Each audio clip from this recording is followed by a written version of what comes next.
Ashe makes sense. The Arrow also, as you kind of said in the first draft, good at circumventing the control that Anivia offers. You just fire the Arrow, cancel the ult, and everyone can follow up. So now up to T1 to decide what they're taking into the Xayah Rakan. I'm worried it's a Lucian lineup here. We had this exact same, not the exact same draft, but the exact same situation where it felt like FaZe was priced into playing the Lucian in the bottom lane, and it didn't work out. It's a lot of great follow-up to the Vi Rumble. The Kalista! Okay, I like this way more, because this is way more flexible on how it's going to team fight later on than the Lucian, which is super binary and falls behind, can't really function.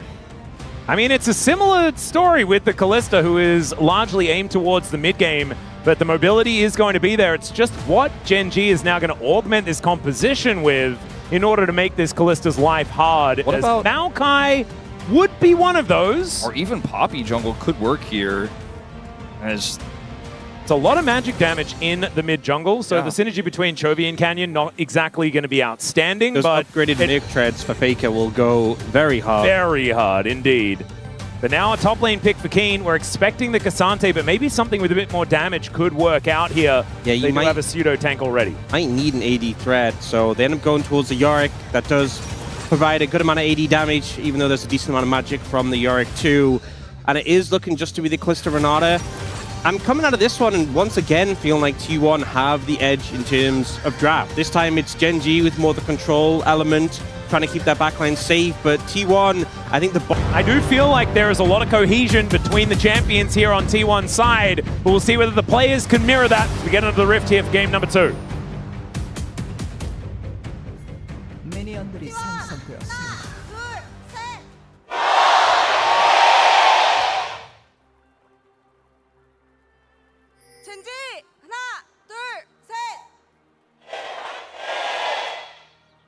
All right, here we are, ladies and gentlemen. Onto the Rift for the second game of this best of 5.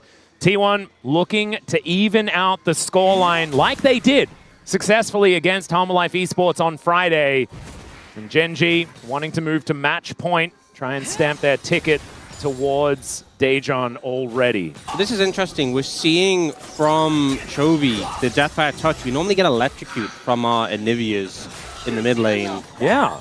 We've seen a little bit of both, but it definitely has been more Electrocute focused, especially in matchups like this where you're laning into someone who has Electrocute and you want to be able to match that extra burst damage. So I do find that quite interesting. I think it has to be said that Faker's Akali has been incredible this year. Especially in best of 5s. Yeah, it is just a thing of beauty, and I think there's a lot of confidence in this draft for T1 as a result of it. A lot of comfort picks here, including Doran's Rumble. So, you know, this is a draft that feels like it is incredibly T1 build, right? It is a draft they have such good mastery of.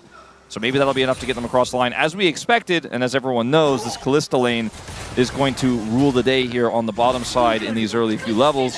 It just shows how much comfort T1 has on the rest of the map that you don't even mention the Kalista Renata for FaZe and Keria as well. Like, there is ultra comfort here for T1. I think it's a great mindset to have moving into a game 2 after you lost pretty convincingly in the first one, right? It's like, let's get back to basics. Let's do stuff that we really know. And so far, so good.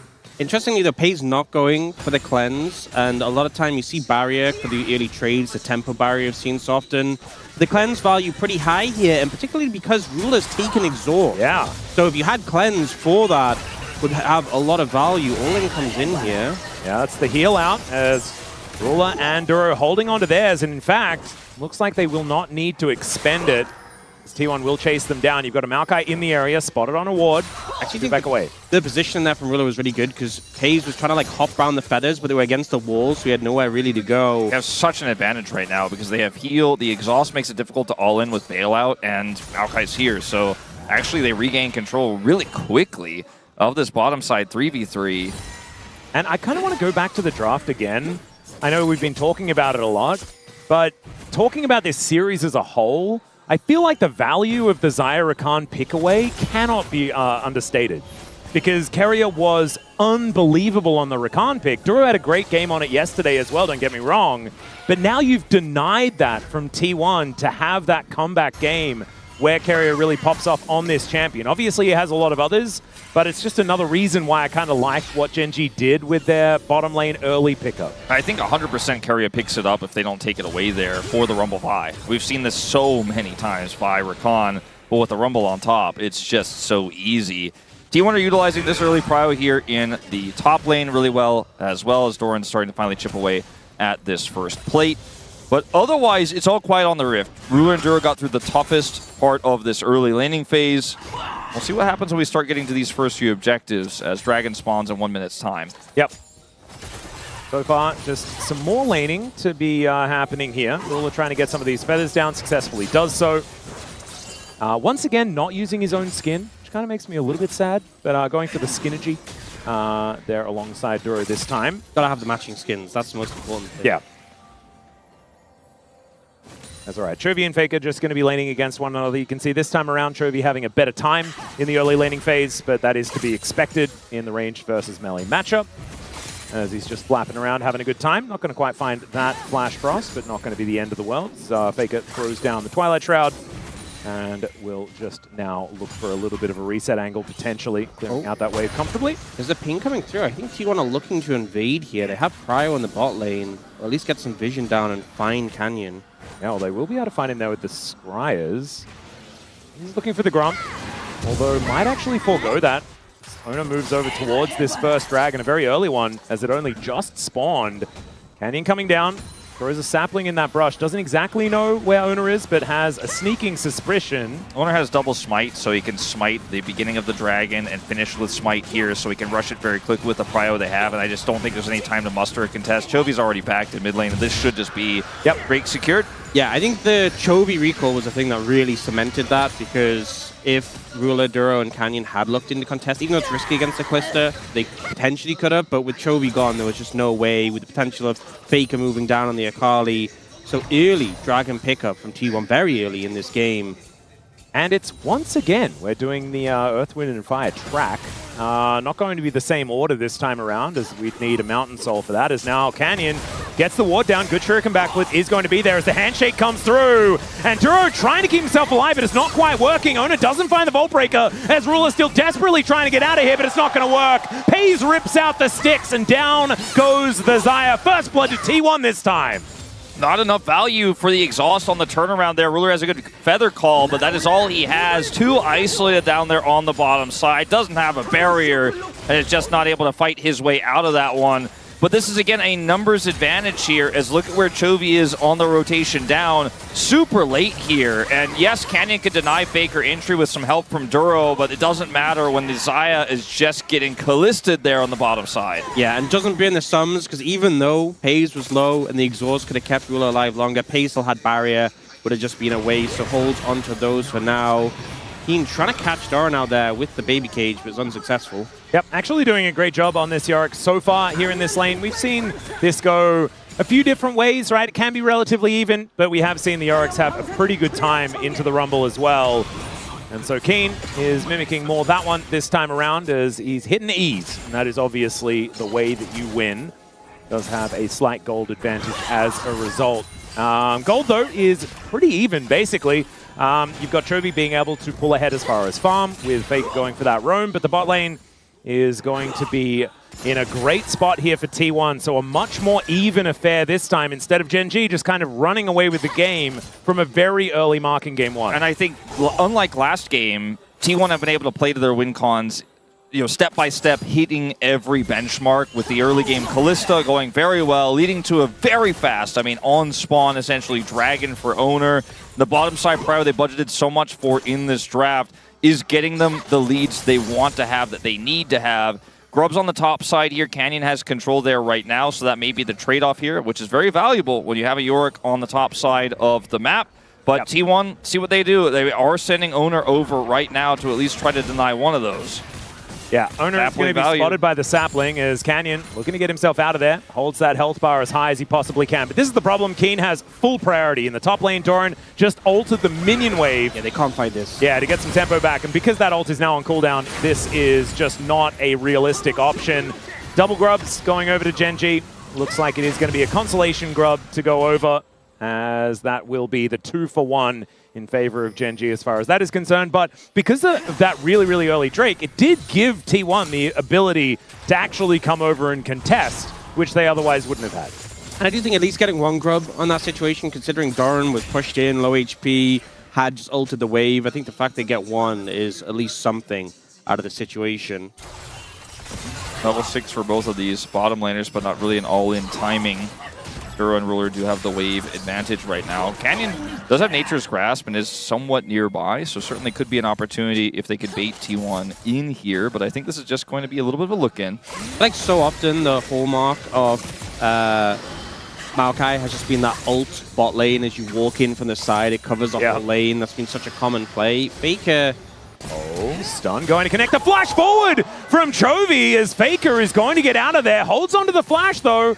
So Chovy with a little bit of an overestimation of his damage potential. Doesn't have Electrocute proc in that final shot. If you look at his items, he certainly doesn't have a lot of ability power right now either. I think Faker just... Like Catalyst, it throws a little rocket in. I think Faker at this point was just able to realize there's not enough damage there. He doesn't panic and he walks it off. Yeah, it doesn't burn his flash or ultimate, so Faker feeling really good about the situation now with Chovy being down flash. If Oner wants to show up mid, Chovy could be a target, or for this dragon in 30 seconds, if Gen G want to contest it, then mid laner will be vulnerable.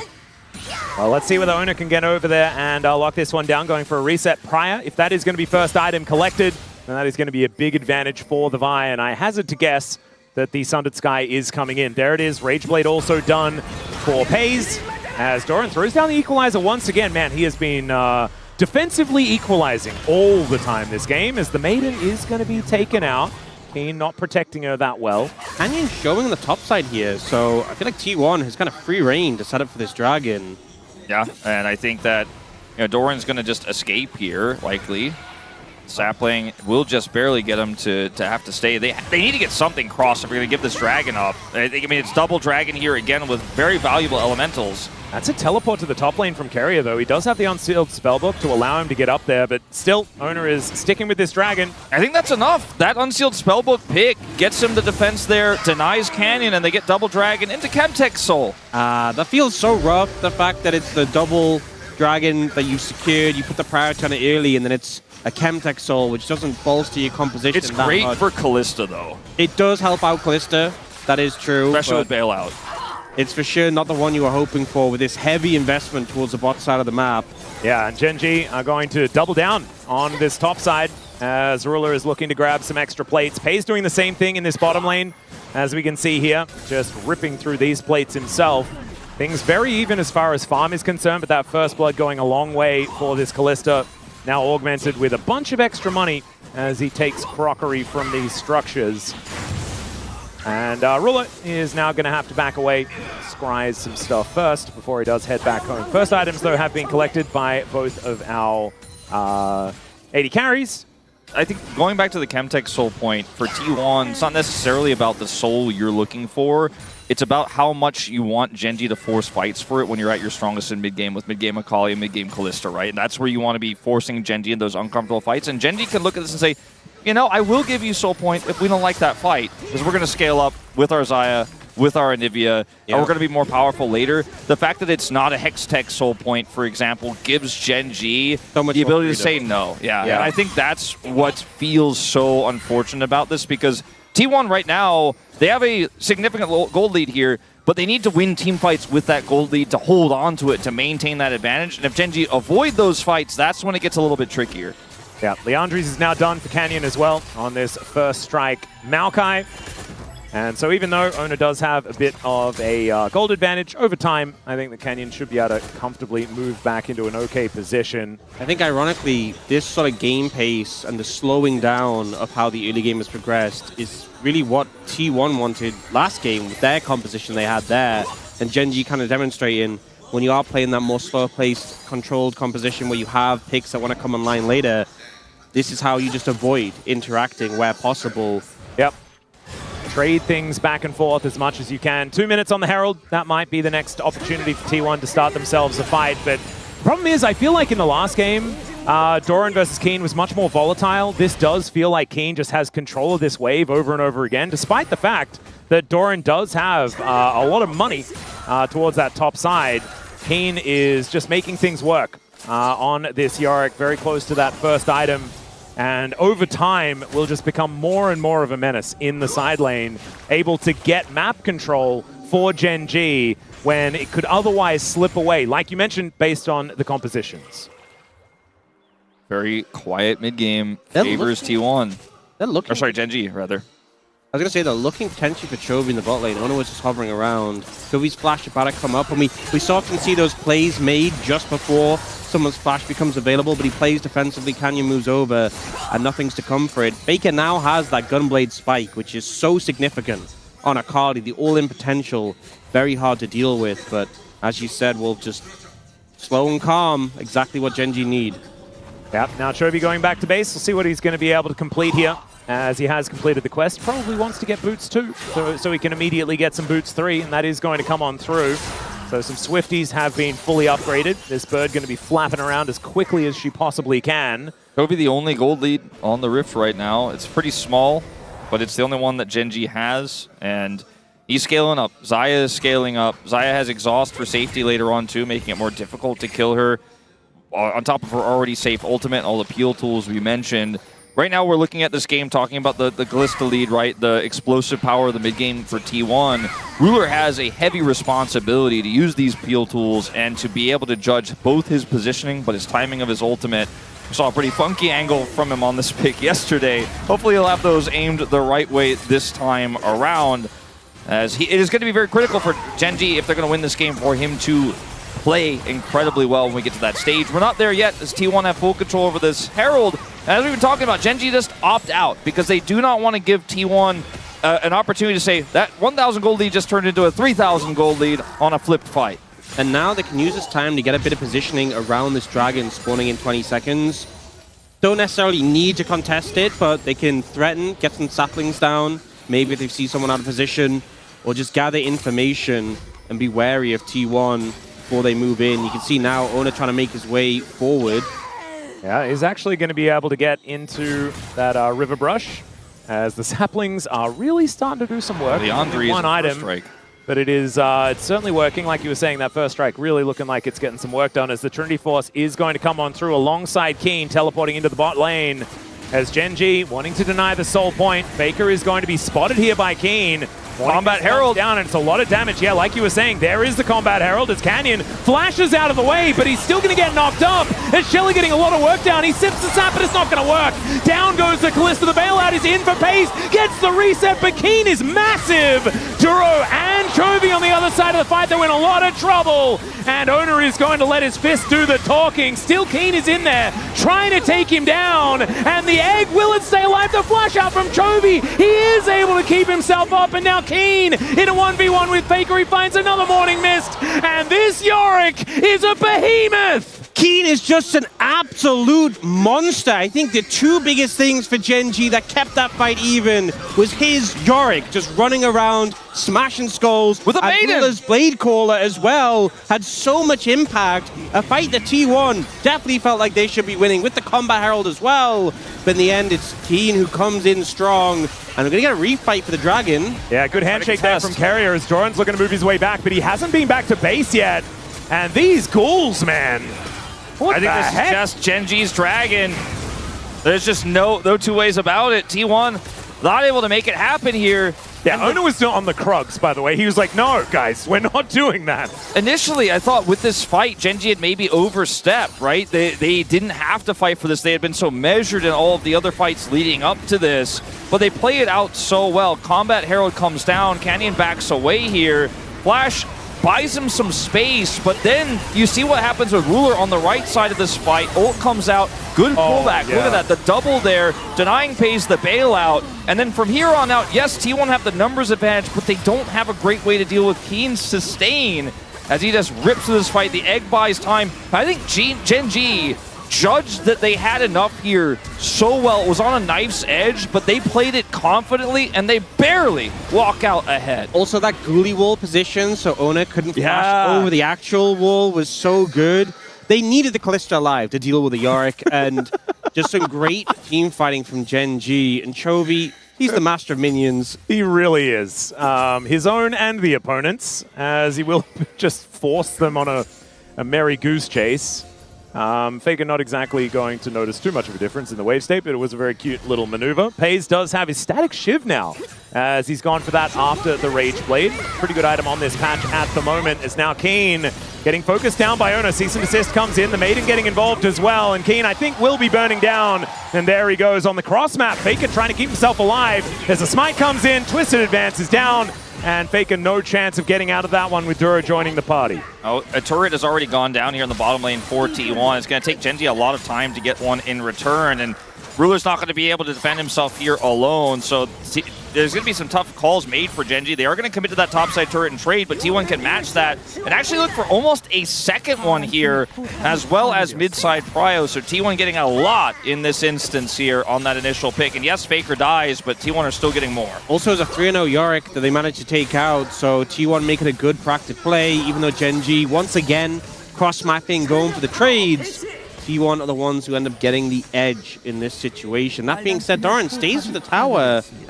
I mean, he's not actually going to get punished. It looks like Dura might be able to get over here, but no one else is in the vicinity. Yeah, that was close. Canyon was heading over, Chovy as well, but perfect timing to get it and get out. They knew Canyon didn't have ult, and I think that was a good judgment from Doran, or whoever made the call to tell him to stay there, and they are able to just barely get the maximum value there. And if you look comparatively what Chovy was able to get their top side, only 2 of the inner turret plates. And now, I mean, Doran has 2 items. He is very, very scary on this Rumble and has a slight gold lead. And after that last team fight, I was expecting Keen to just run away with this game.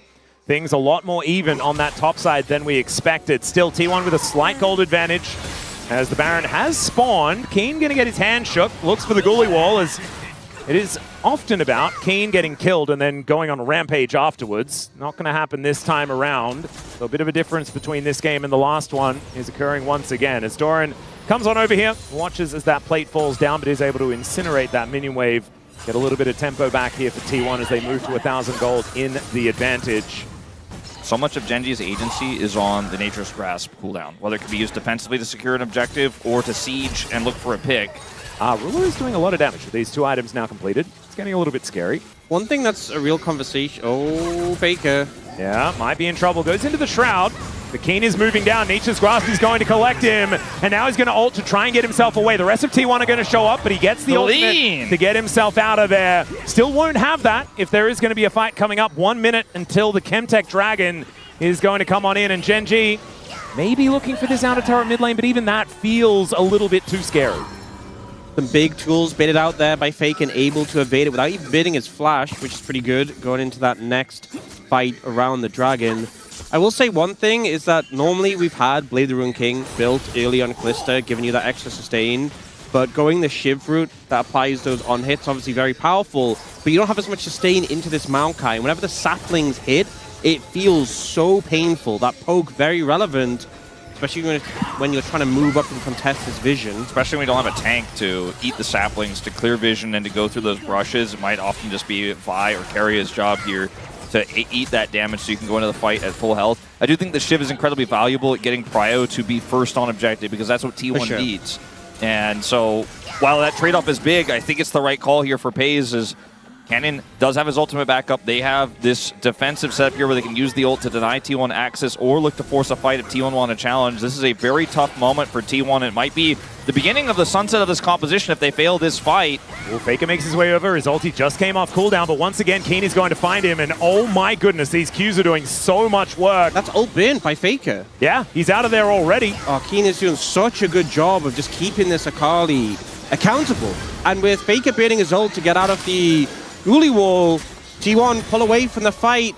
It's 2 dragons apiece, even though the Chemtech Soul isn't the biggest win condition. It's slowing the game down once again. Genji, they know exactly what they want out of this game. Absolutely. That positioning of the Ghoulie Wall there for Keen was a game changer, but the fact that they were first on the dragon was essentially checkmate, because T1 could not approach. It was just way too risky.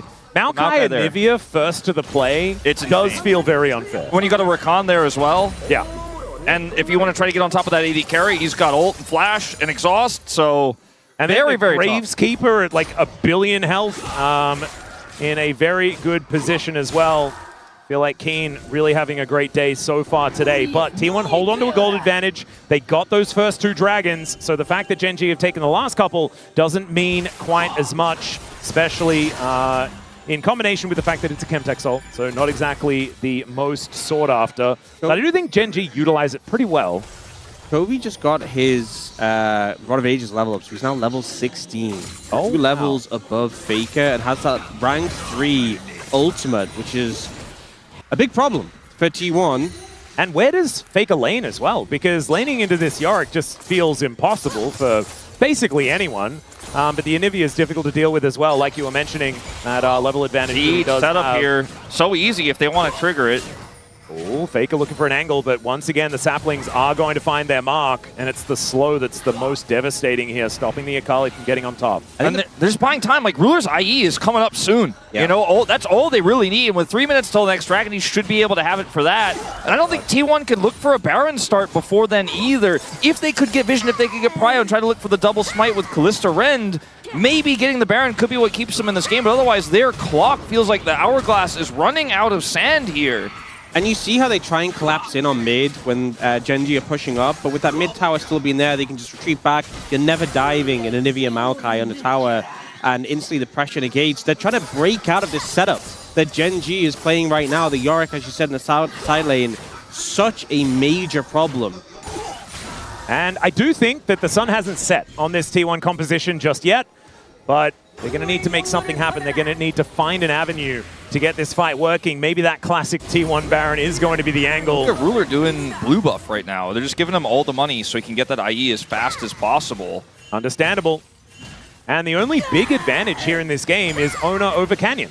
And I don't think Canyon really minds too much. He just wants to press an ultimate button and CC a few targets and then maybe even go down.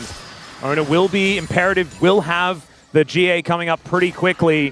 Now he's on Wolves. Ruler is just hard farming right now. Got red, got blue, got Wolves, got Wave, and he's just rotating around, taking all the gold. Ooh, and I think they're just done for Pays, though. Yeah, that's true. Maybe an angle. Now just looking for this outer turret in mid lane. Ruler going to burn down the flash out. And the cease and desist not actually going to be pressed here as Chovy now potentially in trouble. Faker liking this matchup a lot more as there is the perfect execution and gets the egg. But he's in range of the turret and is not going to be able to take down Chovy on this Anivia just yet, but gets him ready for the next bout. Ruler decides to flash instead of ult, which I think is correct because it's more value for a potential fight he thought T1 might look to take after his flash was burned there. He has IE now. He doesn't have his flash. Surely Wall comes in, and Keen says, well, I think I'm going to have to get out of here. Pays was on his way down. I don't know whether they would have even been able to kill him, to be honest, but good respect. I think that Kalista is the one pick that has to sustain damage to actually cut through this Yorick, and it's why... I mean, we haven't had many fights this game. We haven't had many actual 5v5s, but if Kalista is alive, that is the only person who can really shred. I think Gen.G are doing Baron. Like, they are like, I have Maokai ult, T1 cannot get there. A positional prio, we talked about it so many times. Ruler doesn't have flash, but it won't matter if they can never touch him. This ward is pretty ridiculous, though, from T1, as Chovy going to get engaged on. He flashes out of the way. There's a Nature's Grasp as Oner separates himself. The hostile takeover, gigantic, but once again, Keen is going ballistic. Pays trying to dash around the fight and does Mega Cone his way out, and it's T1 that find every angle, and only Canyon is left alive. T1 punished Gen.G for going for the aggressive Baron. Chovy was on the front line with no egg, and they immediately target him. Pays kiting like his life depends on it, and it absolutely did. Watch Oner when he goes in here as well, as they initially catch Chovy. Flashes on him, despite the charmed defensive attempt there from Duro. Jovi's taken out. Equalizer here, decent. Even though the feathers come through, Pays is able to fight his way out, kite his way out. He's got the bailout rolling, and that's the T1 magic right there. Gen.G, I thought that was checkmate. They got Maokai. They have so much peel. Ruler has ult. There's no way T1 get in, but they make it work. And Oner has a clutch play to follow up on the catch onto Chovy. And now they're going to look for their soul point here finally after picking up Baron. And now they're 3.5 thousand gold ahead. And Pays' Kalista is crazy. He's got QSS online from that fight. T1 really in control. We were worried maybe the sun was setting, but it's certainly burning bright right now. And also now, Faker, level 16 with Flash. Chovy and Ruler, no flashes available, only Duro, and Gen.G has his. if someone oversteps, missteps, Faker can just take them out. We saw how much damage he did earlier to Chovy to force his egg. Yeah, and then the whole game might just be over, right? T1 with Baron and access to the base could just mean that this one is just going to be gone, especially with Doran and Faker doing a lot of turret damage as well if they are left alone. And not to mention, of course, Pays, who is just an absolute machine. Still, 4,000 gold isn't insurmountable, but it is starting to feel like GenG are falling that little bit too far behind, right? This is the kind of snowball that this T1 composition absolutely wanted to have. This is the momentum they were lacking for most of this game, that really a composition like this once, and GenG had been able to negate and shut down. And I think what's going to be a little bit frustrating is the fact that the Baron was started by GenG. I think maybe the thought process was we can force a teleport here, and that can be enough.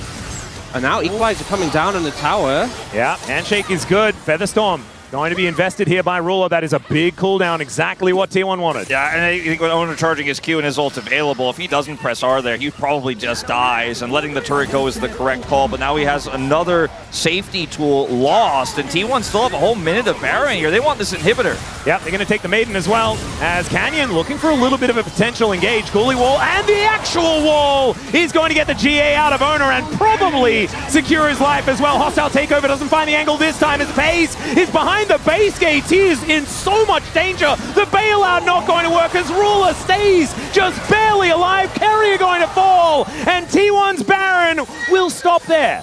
What a beautiful play from GenG on the punish. The wall was great. There are so many things they can build. What game is this? And Ruler is able to just realize that as long as I walk away here and they can't get on me, the bailout doesn't go through, then it's over as Pays tries his hardest. But initially here, it's the catch on to Oner. They get the root, the Ghoulie wall, and regular wall. Dash is interrupted, as you say, and then Pays is like, I gotta get in here and carry this fight, but they get the charm on him, they put him in the bouncy castle. When the bailout comes through, Ruler pieces out. You know what? Says, you cannot kill me. You're not gonna get that extra auto damage to look for the Ren to finish. I'm going to say it. Say it. No, he didn't. He didn't need to do that. They could have just let Oner die, and that wouldn't be good, but it wouldn't be that bad. But they No, but you know what happens? Pays keeps a friend. Okay? Oner's like, thanks, man. You didn't have to do that. You know? He really didn't. And now they're still buddies.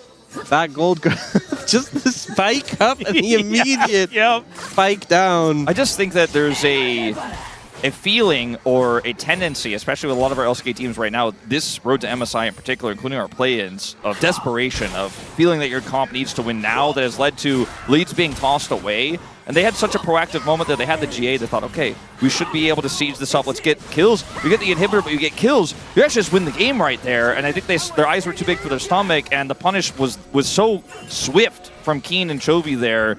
And Pays felt like he had to salvage it. He felt like he had to do that because if they lost that, they lose too much control over the map. And then GenG stabilized again off of just one pick, and they thought, we have to force. But I agree, they did not, and they chose to, and now GenG are back in the driver's seat a little bit here. Still down on gold, but we've already discussed so much about the compositions, and those flashes are back up. Ruler's got his flash back up. Chovy's about to have his. Oh, Faker looking for an angle towards Chovy as he does dash on in. There's a grand entrance, and Faker is just taken out. Ruler finds the feather, and the Akali falls.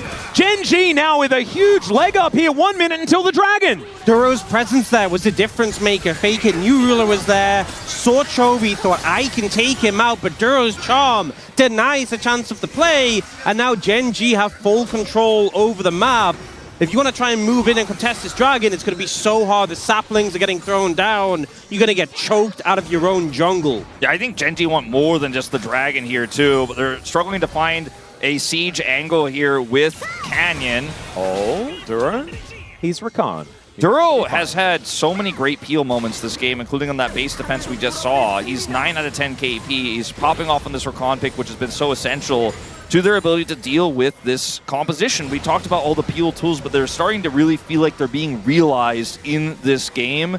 15 seconds of dragon spawns. GenG don't get further any control. They don't look for the Nature's Grasp siege on a turret, but they will get Soul Point here and bring us to a 3-3 7 elemental game. Yeah, T1 are pushing now through bot lane. They can't go through the jungle. Takes too long. Too many saplings. They're going straight through bot. Gonna look for the fight. It's going to be so hard to secure, so I think the fight afterwards is what they're going to have to look for, as the wall just prevents them from going anywhere near this this as Oner gets in there. He's able to actually get towards his streak. The equalizer, fantastic. It's Canyon that secures it. Oner goes down as well as now Keria in trouble. It is going to be Paze pulling out those sticks, grabbing that first kill, and Genji's health bars are going lower and lower. Faker finds Ruler as Paze going to be taken down. Paze finally unleashed as he picks up the double, and Chovy trying to run away those Swifties, getting some work done, as once again will be able to put up that wall, but I think Faker might be able to find him as Chovy not able to get the angle on the stun and now needs to keep flapping to get himself out of the way of this one.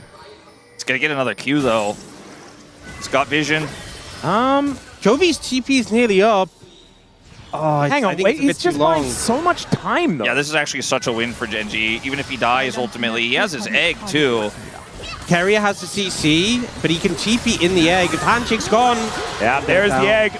And Doran just goes for the golden burn to take out the Anivia. 420 gold over to him. The thing is, even though he bought time, which allows the rest of Genji to get up, him going down that late means T1 have ample time for the Baron. But here, this fight, Oner forces his way in to get access to the Dragon and just gets melted by Genji so quickly as a result. But so many tools committed early means that Paze is able to teamfight freely. We even see Keria interrupting Duro and stopping him from getting a quickness down onto Paze, and now Paze is just running rampant. It tights away then, cleanses the stun from Chovy. Paze and Faker dance through the fight together with the timing there of the stasis from Faker, allowing him to do the damage, then get out safely. The Paze follows up some damage, and then it's the execution from Faker in the final moment there.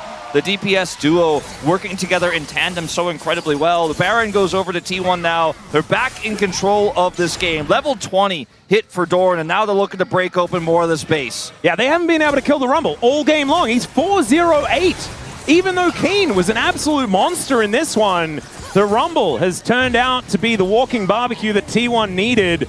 And that has allowed Paze to get so much work done. The equalizers in these team fights have been game-changing. The problem is, though, this Baron, we saw what happened in the last one when Oner tried to get on a tower and hit it and how difficult it was and how he easily got punished.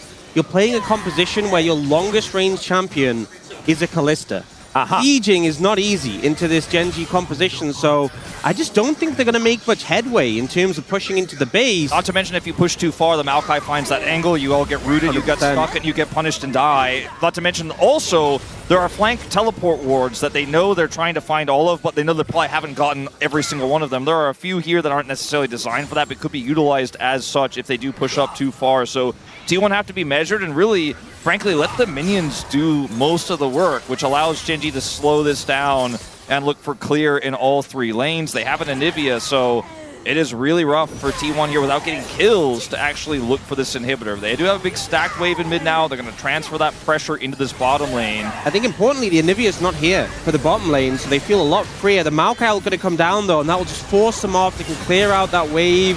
That is still a decent amount of damage onto Oner. The equalizer comes in, and that's going to be a lot as well. Still, Duro going to be there to try and help keep his teammates' health bars safer. That is going to be successful for now. Ruler's health bar still full. And man, 6 Elemental Drakes so far. The next one, 1 minute 20. And finally, the Chemtech Soul will come in. The Rebel Baron power play sitting at 1,400. Not a whole lot has been gained since that Baron did go down.